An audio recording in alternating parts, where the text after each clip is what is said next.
Tommy Ward. He's my old boss back in London. I haven't seen my son for over a year. I killed some people. We're looking for Seamus. 3, 2...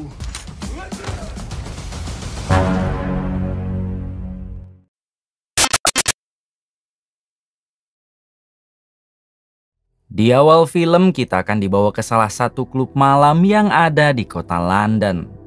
Terlihat di sana semua tamu atau pengunjung sedang merayakan pesta dengan mengenakan topeng penutup wajah. Di dalam kamar mandi klub malam itu kita akan diperkenalkan dengan seorang pembunuh bayaran bernama Thomas yang sedang bersiap melakukan aksinya. Rupanya target Thomas saat ini ada di dalam klub malam tersebut. Setelah cukup lama mengintai, si target menyadari kehadiran Thomas lalu membuatnya lari keluar dan terjadilah aksi kejar-kejaran.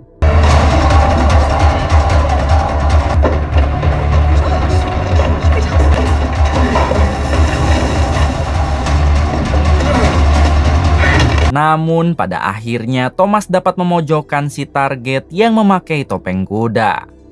Thomas langsung menodongkan senjata, namun si target mengatakan kalau sepertinya Thomas sudah salah sasaran. Akan tetapi Thomas menjawab jika dirinya tak pernah salah sasaran dalam menjalankan misi.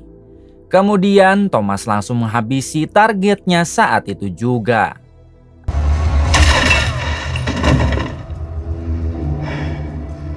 Selanjutnya Thomas membuka topeng si target yang sudah tewas. Dan betapa terkejutnya ia tatkala melihat kalau orang itu memanglah bukan target Thomas. Sementara target Thomas yang asli adalah orang yang mengenakan topeng kuda poni dan sedang asik ajojing dengan para cabe-cabean. Oh boy. 20 menit kemudian Thomas mendatangi mentornya untuk membicarakan tentang salah sasarannya barusan. Di sini si mentor sedikit menceramahi Thomas karena harusnya pembunuh bayaran senior dan seprofesional Thomas tak pernah mengenal kata salah sasaran. Tak lama ponsel Thomas dan si mentor sama-sama mendapat notifikasi. Ketika dibuka ternyata itu adalah sebuah sayembara dari bos mafia terbesar di London untuk menghabisi Thomas. Terungkap fakta kalau orang yang di klub malam Thomas habisi ternyata adik dari bos mafia terbesar.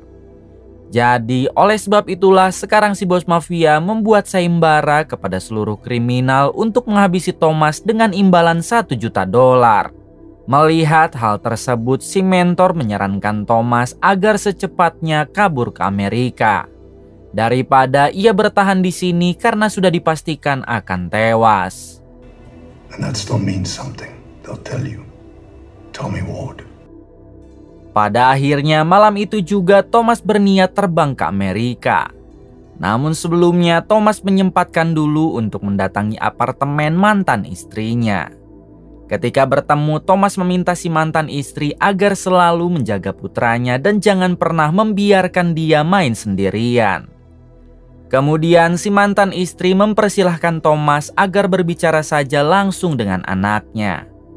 Di sini Thomas meminta si anak agar jangan pernah bermain jauh dulu dan kalau bisa jangan keluar dari apartemen. Thomas berjanji dalam minggu depan ia akan membawa si anak pindah ke Amerika karena di London sudah tidak aman. Si anak pun setuju lalu mereka berpelukan.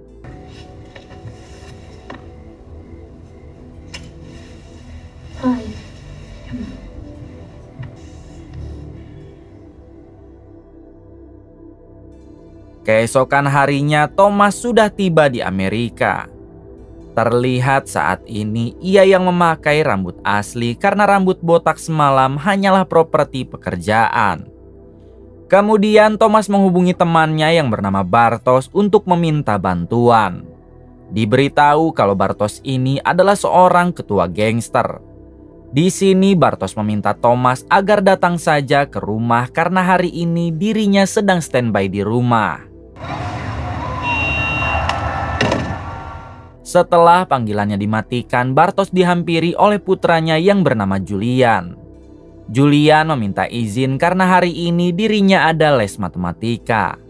Akan tetapi Bartos tidak mengizinkan dan meminta Julian agar sebaiknya ia bergaul dengan gangster. Ternyata selama ini Bartos tidak ingin mempunyai putra super culun seperti Julian. Harapan Bartos, Julian dapat menjadi ketua gangster agar di masa depan nanti ia dapat menggantikan posisi Bartos sebagai ketua gangster di New York. Akan tetapi Julian tak mendengar dan tetap pergi untuk les matematika. Oh, and Julian.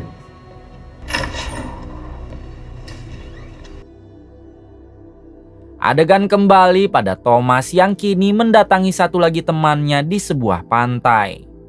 Ternyata teman Thomas ini adalah seorang pembunuh bayaran juga sama seperti dirinya.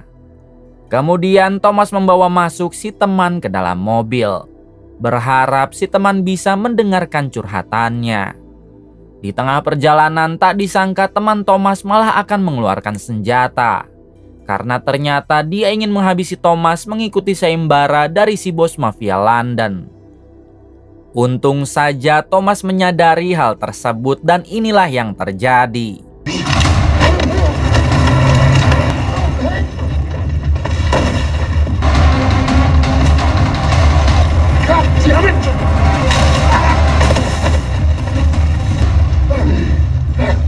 Let's make a deal, yeah?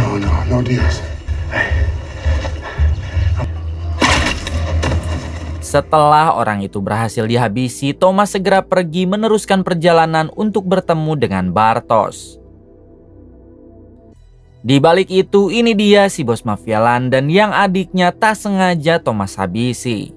Rupanya saat ini ia sudah mendengar kabar tentang Thomas yang kabur ke Amerika dan rencananya si bos mafia akan menyusul ke sana.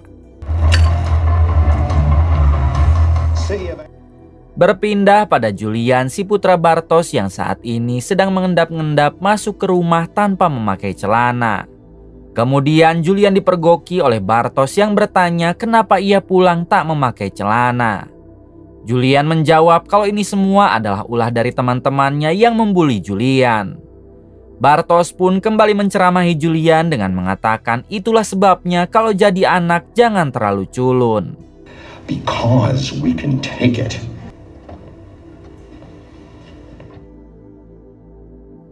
Selang beberapa saat terlihat Thomas yang sudah tiba di rumah Bartos dan mereka pun langsung mengobrol.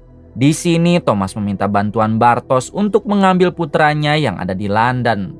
Sebab jika sampai Thomas kembali ke sana dipastikan semua kriminal dan pembunuh bayaran akan memburunya. Bartos pun bersedia membantu Thomas namun dengan satu syarat, yaitu Thomas harus menghabisi satu orang saingan bisnisnya.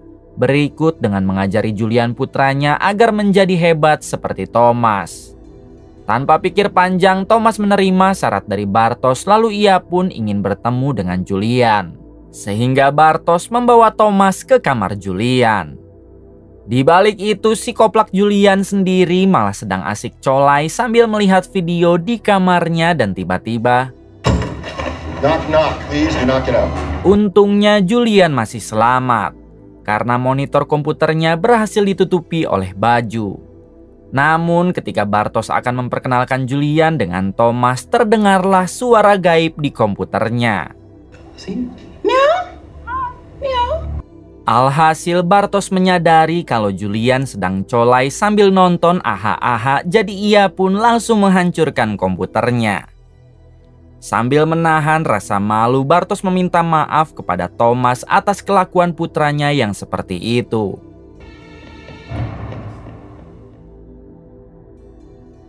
"20 menit kemudian suasana kembali normal dan terlihat Bartos, Thomas beserta Julian yang sedang berkumpul di meja makan.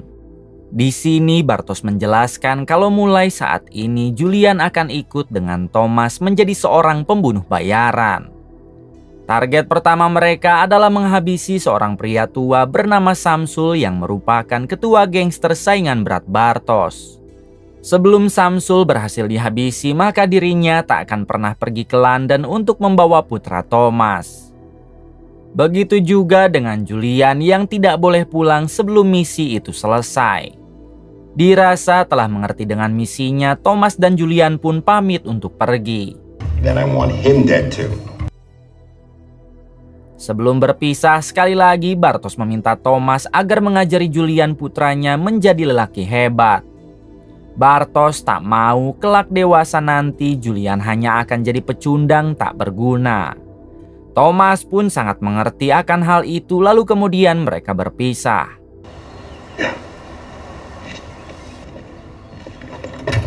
No.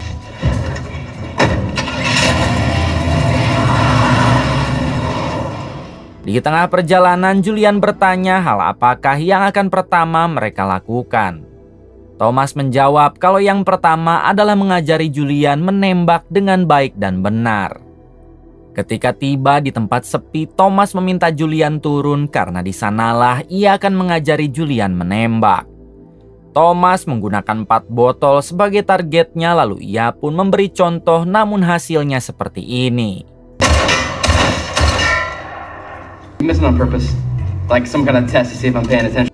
Beberapa tembakan telah dilesatkan, namun tembakan Thomas tak ada yang tepat sasaran. Thomas pun beralasan kalau matanya sudah sedikit rabun, jadi ia harus memakai kacamata minus. Kemudian Thomas meminta Julian untuk mencoba menembak botol dan inilah hasilnya.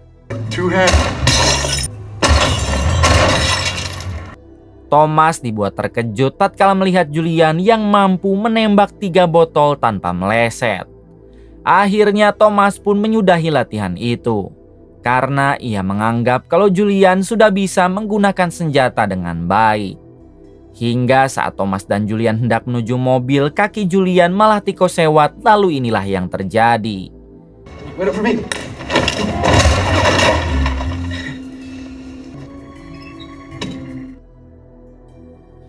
Selanjutnya, Thomas dan Julian mendatangi hotel untuk bertemu dengan seseorang yang merupakan anak buahnya Samsul. Setibanya di depan kamar hotel, Thomas langsung menodong anak buah Samsul lalu membawanya masuk ke dalam. Di sini Thomas memaksa anak buah Samsul untuk mengatakan di mana keberadaan Samsul sekarang. Tak ingin dihabisi, akhirnya si anak buah pun memberikan alamat Samsul sekarang dengan menulisnya di ponsel Thomas. Namun saat Thomas lengah, orang itu langsung melakukan serangan dan sebaiknya kita lihat bersama.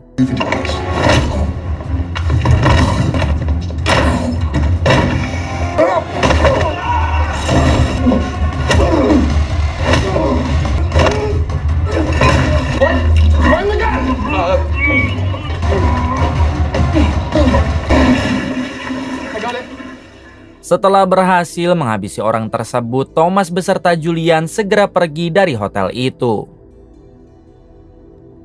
Di sisi lain memperlihatkan si bos mafia London yang sudah tiba di Amerika lalu mendatangi kediaman Bartos. Ketika bertemu, Bartos dibuat terkejut karena ia tak menyangka kalau si bos mafia akan mencari Thomas sampai ke Amerika. Di sini si bos mafia mengatakan kalau kedatangannya ke sini bukan untuk mencari masalah, melainkan memberi Bartos uang. Si bos mafia sudah mengetahui selama di Amerika Thomas dibantu oleh Bartos. Oleh sebab itulah si bos mafia berjanji akan memberikan imbalan $2 juta asalkan Bartos harus menyerahkan Thomas kepadanya. Bukannya menolak, Bartos yang mata duitan malah menerima tawaran dari si bos mafia. With all due respect,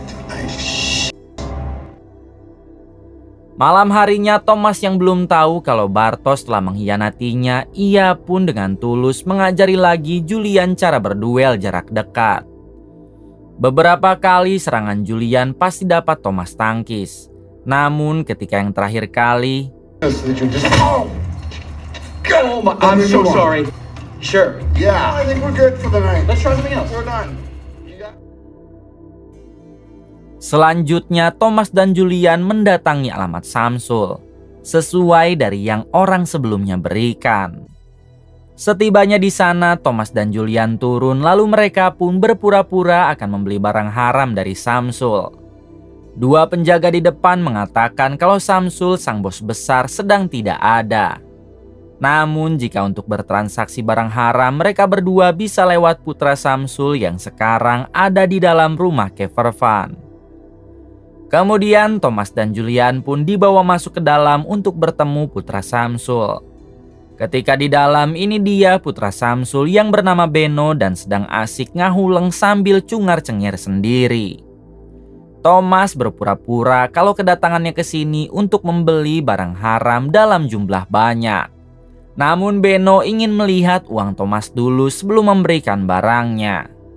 Thomas pun memberikan 1 koper penuh uang, lalu Beno segera mengeceknya.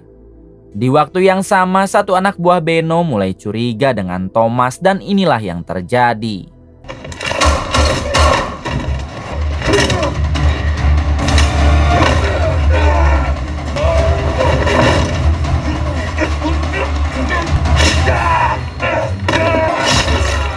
Setelah berhasil menghabisi kedua orang itu, kini yang tersisa tinggal Beno si putra Samsul seorang.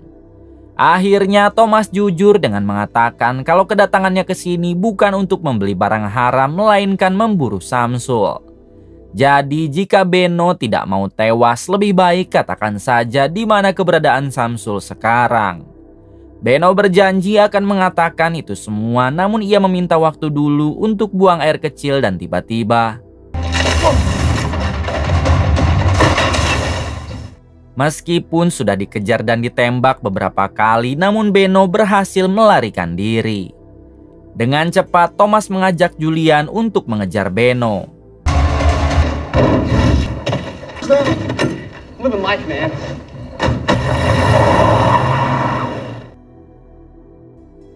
"20 menit kemudian terlihat Beno yang masuk ke dalam klub malam. Thomas dan Julian yang sedari tadi mengikuti, mereka pun memilih untuk menunggu di luar karena Thomas memiliki rencana lain. It's actually in there. Sold my cat to a gypsy. Kembali pada Beno yang kini mendatangi Samsul ayahnya. Ternyata sekarang Samsul sedang mabuk berat, jadi ia terlihat seperti orang linglung. Dengan cepat Beno membawa Samsul keluar sambil mengatakan kalau baru saja ada 2 pembunuh bayaran yang memburu Samsul. Jadi mau tidak mau sekarang mereka harus segera pergi sebelum kedua pembunuh bayaran itu menemukannya lagi. Bad people looking for you. You lay with Billy Sullivan's goat. Saat Beno dan Samsul masuk ke mobil, rupanya di dalam sudah ada Thomas beserta Julian dengan posisi siap menembak. Di sini Beno bertanya siapakah yang memerintah Thomas menghabisi Samsul. Dengan bangga Julian menjawab kalau Bartos ayahnya lah yang menugaskan mereka berdua. Beno pun hanya tersenyum lalu mengeluarkan granat di dashboard mobilnya. Beno mengatakan kalau sebaiknya mereka mati bersama-sama agar semuanya adil. Psikoplak Julian yang kena mental malah melemparkan senjatanya. Parahnya lagi, ia merebut senjata Thomas lalu diberikan kepada Beno. Julian memohon agar Beno tidak meledakkan granatnya karena dirinya masih ingin hidup. Alhasil kini posisi menjadi terbalik, yang mana Thomas dan Julian lah yang menjadi tawanan Beno beserta Samsul. Singkatnya, Beno dan Samsul membawa Thomas beserta Julian ke markas mobil Kevervan-nya. Terlihat juga di sana sudah ada beberapa anak buah Samsul yang lain dan selalu siaga. Kemudian Beno mengatakan kalau sekarang ia akan balik membuat perhitungan kepada Bartos dengan menghabisi Julian putranya. Namun tentunya Thomas takkan membiarkan itu terjadi. Hingga dengan cepat ia menyandra Samsul. Beno yang tak mau ayahnya kenapa-napa, akhirnya ia pun membuat kesepakatan dengan Thomas untuk saling melepaskan dalam hitungan ketiga. Hingga tepat di hitungan ketiga, inilah yang Thomas lakukan.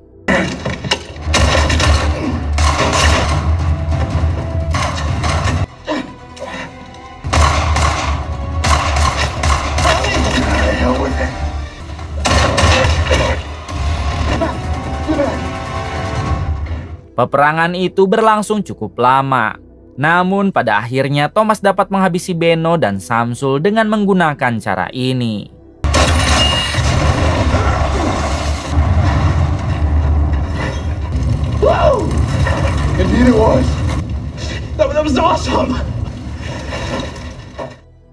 Setelah Thomas dan Julian pergi, tak disangka Samsul masih berhasil selamat dari ledakan mobil camper van sebelumnya. Melihat Beno tewas dan markasnya hancur lebur, Samsul bersumpah akan membalaskan dendamnya kepada Thomas beserta Julian. Beberapa jam kemudian terlihat Thomas dan Julian yang sedang merayakan kemenangannya. Thomas begitu senang karena misinya telah berhasil dan sebentar lagi Bartosz akan menjemput putra Thomas ke London. Begitu juga dengan Julian yang senang karena mulai sekarang ia tak lagi menjadi pria gendut culun melainkan seorang pembunuh bayaran.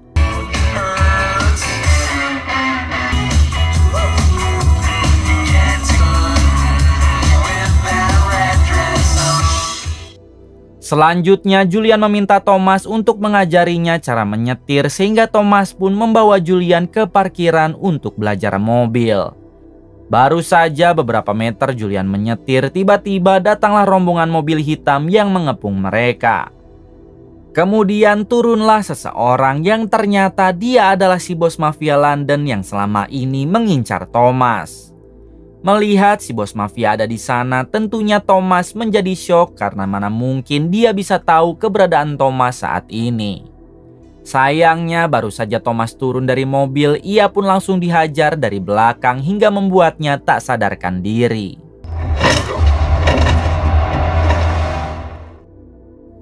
Saat tersadar, Thomas sudah dalam keadaan tangan terikat dan lokasinya berada di sebuah kos-kosan milik Bartosz. Kemudian Thomas diinterogasi oleh si bos mafia perihal alasan ia sampai menghabisi adik si bos mafia. Thomas bersumpah kalau itu sebuah ketidaksengajaan. Thomas berharap si bos mafia mau memaafkannya dan ia berjanji akan melakukan apa saja yang si bos mafia perintah. Sayangnya si bos mafia tidak mau karena nyawa harus dibayar dengan nyawa. He's just a decent man who's good with kids and a far better father than you'd have been. Di luar kosan terlihat Julian yang berniat akan menyelamatkan Thomas. Namun di waktu yang sama ia melihat penjaga di bawah sedang dibantai oleh Samsul. Sontak itu membuat Julian shock karena mana mungkin Samsul bisa selamat dari ledakan sebelumnya. Akhirnya Julian pun memilih untuk bersembunyi karena ia tak sanggup jika harus melawan Samsul seorang diri. Di sisi lain kembali pada Thomas yang hendak dihabisi oleh si bos mafia. Namun tiba-tiba datanglah Samsul sambil menyandra satu anak buah si bos mafia. Samsul ingin si bos mafia melepaskan Thomas karena Thomas hanya boleh tewas oleh tangannya saja. Namun si bos mafia menolak karena ia juga ingin Thomas tewas di tangannya dan terjadilah sedikit perdebatan. Dalam kesempatan ini Thomas memanfaatkannya untuk membuka ikatan di tangannya. Setelah ikatan itu berhasil dibuka, Thomas pun langsung melakukan hal ini. His feet and his hands. So let there be light.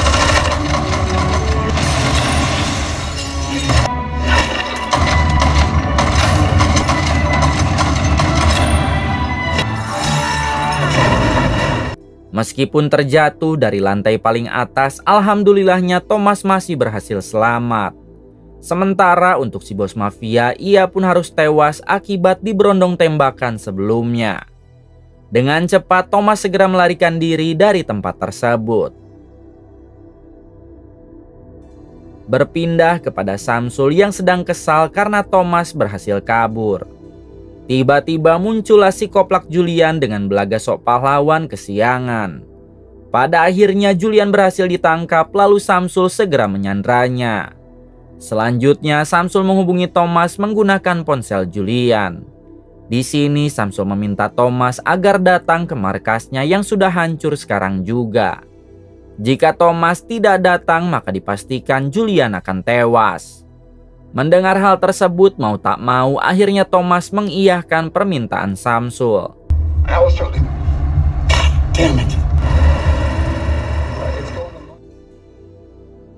Singkatnya Thomas tiba di markas Samsul dan terlihat Samsul yang tengah menyandra Julian. Di sini Samsul memerintah Thomas agar menembak dirinya sendiri. Sebab jika tidak maka Julian yang akan menjadi korban. Akhirnya Thomas nekat dadanya sendiri, tapi untung ia memakai rompi anti peluru. Tidak puas akan hal itu, Samsul memerintah Thomas agar menembak di bagian kepalanya. Namun untungnya senjata Thomas kehabisan peluru. Akhirnya Thomas meminta peluru kepada Samsul. Dengan bodohnya Samsul melemparkan peluru tersebut dan kemudian Julian tidak menyia-nyiakan kesempatan dengan melakukan hal ini. I want you to promise me something. Get up, you cunt.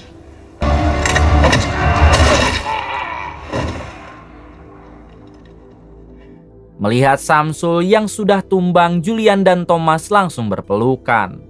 Tak disangka Samsul masih hidup lalu melesatkan beberapa tembakan ke arah Thomas.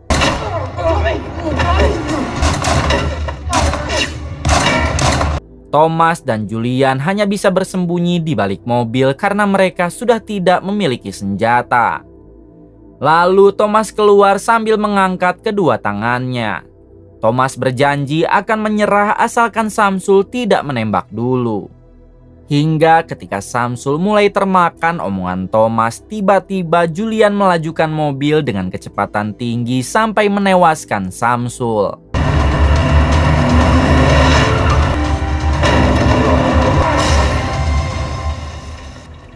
Setelah itu Thomas dan Julian pergi dari sana. Ternyata sampai sekarang Thomas ataupun Julian masih belum mengetahui kalau Bartosz telah berkhianat dengan bersekongkol dengan si bos mafia sebelumnya. Akan tetapi hikmah dari hal itu membuat si bos mafia dan Samsul menjadi saling serang dan itu sangat meringankan sekali pekerjaan Thomas.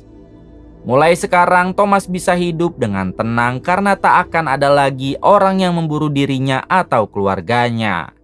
Tamat. Terima kasih buat semuanya yang telah menonton hingga akhir. Semoga kalian semua diberikan kesehatan dan rezeki yang berlimpah. Salam untuk semuanya dari Ham.